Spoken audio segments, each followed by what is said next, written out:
If I could describe my theological beliefs with some philosophical concepts, I would say that I am an omnist and a panentheist.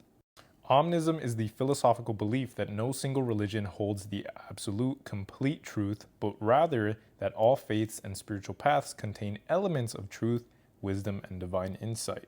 Panentheism, which means all in God, is the belief that the divine interpenetrates every part of the universe while also transcending it, maintaining an ontological distinction between God and the world. I like this description right here. It posits that God is in all things and all things are in God. So, yes, I am someone that believes that every religion holds some truth, which is why I actually love secular spirituality, because by not identifying as religious, by not being religious, I can go around and study every religion without being tied to one. And specifically as a Christian, you'll get called heretic if you even try that.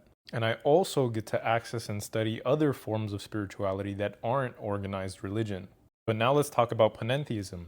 My belief that God is in everything and everything is in God comes from my belief that consciousness is God and consciousness is also the fundamental reality. What did Max Planck, the father of quantum physics, say? I regard consciousness as fundamental. I regard matter as derivative from consciousness. We cannot get behind consciousness. Everything that we talk about, everything that we regard as existing, postulates consciousness. This is similar to concepts like idealism, which basically say that reality is fundamentally mental, or consciousness basically constructs everything. And the reason I love this view of God is because right now, one of the biggest questions within science and philosophy is, does the brain generate consciousness, or is consciousness a fundamental substance and the brain just kind of focuses it? The brain is kind of like our projector of consciousness.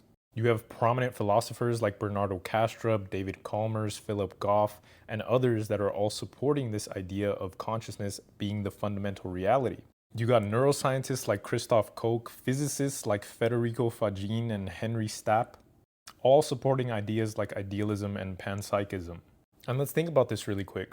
If consciousness is the fundamental reality, that would mean that consciousness exists in everything and everywhere.